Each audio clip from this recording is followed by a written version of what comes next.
cultural icon, I would argue, a cultural icon in Stuart Scott passed away this weekend. And, this is something that a lot of people have been talking about. I listen to sports talk all the time.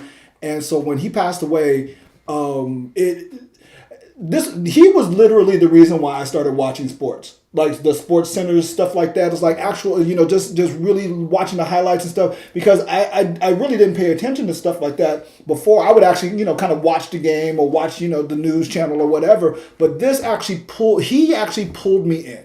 And for him to pass away means a lot to me.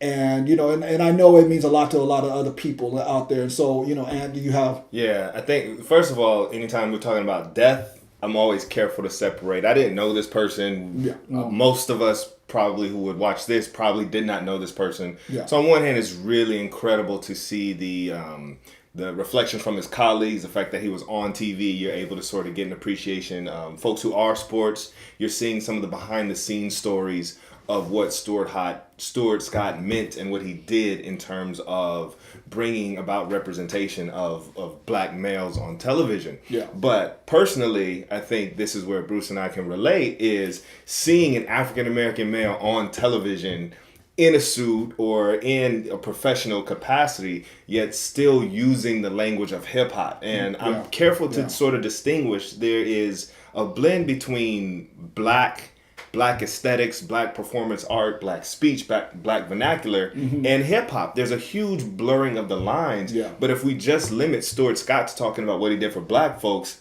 it sort of misses the point, which is Stuart Scott was doing it for hip-hop and hip-hop culture and hip-hop inspired people. If it was just about black folks, Stuart Scott would not have lasted on ESPN. So, I mean, the fact that he was teamed with Rich Eisen and people were connected. And a lot of that has to do with sort of what hip hop was doing and growing, how it was growing in the 1990s. Yeah. My favorite thing, and this is biased, right? I'm a Sonics fan, still am a Sonics fan. I'm still waiting for them to come back. But when Gary Payton would have a highlight and Stuart Scott would say, "GP, are you with me?" After saying, welcome to the Terror Dome, quoting Public Enemy, right? Yeah. Can the drummer get wicked? Yeah.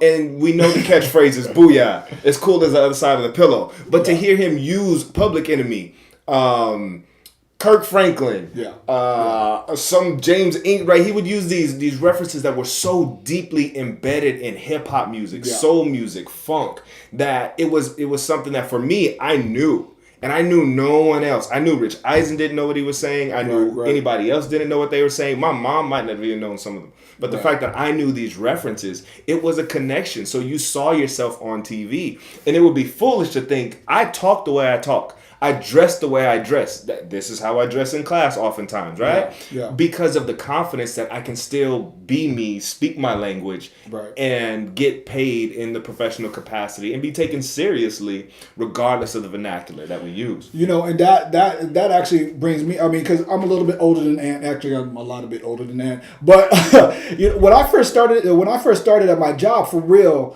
I would tell people, let me just be real about this. I would tell older white people about my style in class and how I try to engage students and how I really don't try to sound, quote, like a doctor. I really just try to be me in front of the class and help students realize that they think way more about sociology than what they actually acknowledge, because it's like, sociology is a discipline, and so I had to help them frame their thoughts in a sociological manner, but that they think about it all the time. But then I'm telling folks like this, and I'm telling them that I'm talking about, I'm making hip-hop references, pop culture references, but hip-hop specifically. And I remember this one older white guy, he just like looked at me and he was just like, "Well, how many black people are in your class?"